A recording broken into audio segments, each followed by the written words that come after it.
Atlas Mountains.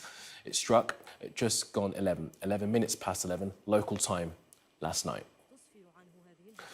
Now, this is footage from Marrakech. As you can see, whole buildings have collapsed. Rubble is on the streets.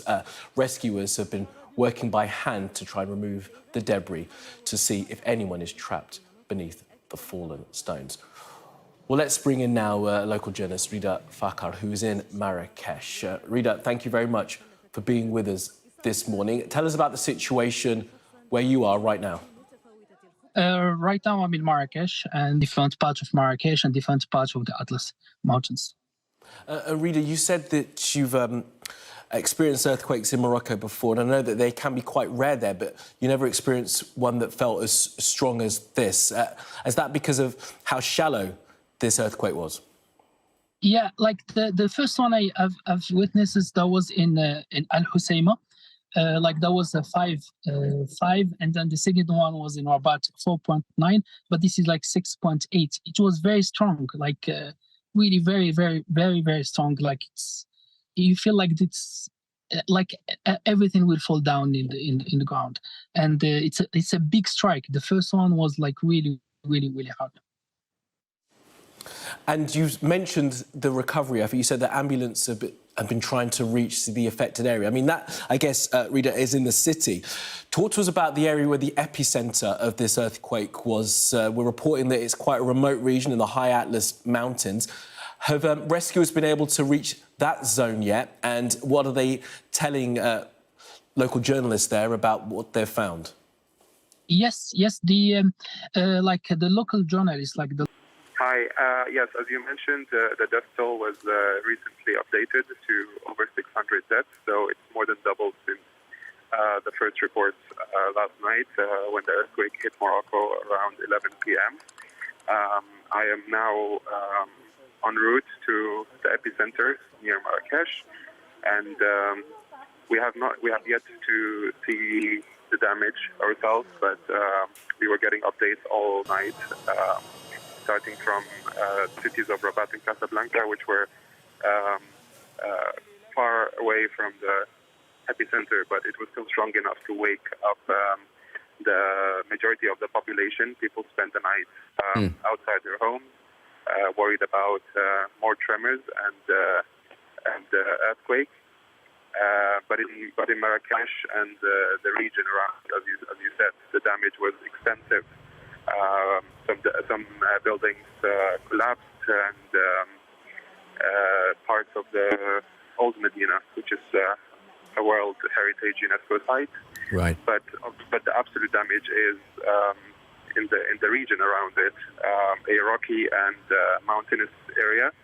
You mentioned, I just want to ask you very quickly, you mentioned the fact that people, again, decided to spend the night outside. As far as you know, have there been any more aftershocks?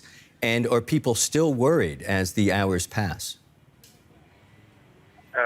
People were extremely worried at night, but as the hours went by, some people went home, especially in Rabat and Casablanca. But in Marrakech, the updates I was getting from colleagues and eyewitnesses is that people spent the night outside. The National Institute for Geophysics updated later saying that there were more tremors, but they were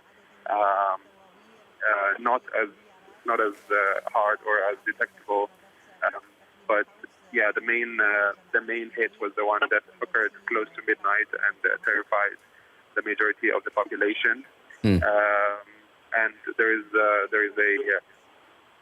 a sense of real tragedy as the early hours of dawn unfold, and with more casualties expected, obviously. There are still people stuck on the rubble in many of those villages in the Atlas Mountain, and I expect that the number will go a little bit, much higher. Musab, you mentioned the fact that you were on your way en route to a point there in Marrakech. How is the travel going? Is it easy to drive? Are you actually on the streets driving, or how are you making this trip? Yeah, I am heading there with our team. We're the AP team in Morocco.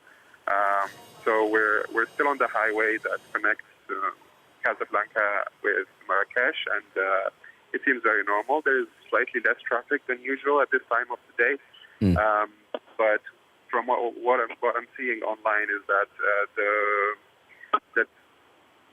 the dusty and small roads connecting those villages is where the real trouble is, and there's been a lot of traffic and some fears of destroyed roads and blocked roads, which obviously complicates the rescue efforts.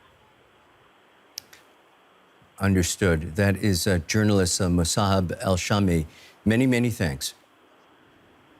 Worst hit areas were the villages of the Atlas Mountains, where efforts began to pull bodies out of the rubble. First, residents moved rocks with their bare hands, until eventually the army, police, and firefighters were deployed. But even now, hours after the first powerful, shallow earthquake and a night spent sleeping in the streets, people are still on high alert, shaken by tremors and the sheer surprise of this tragedy. Yusra Al-Bagher, Sky News.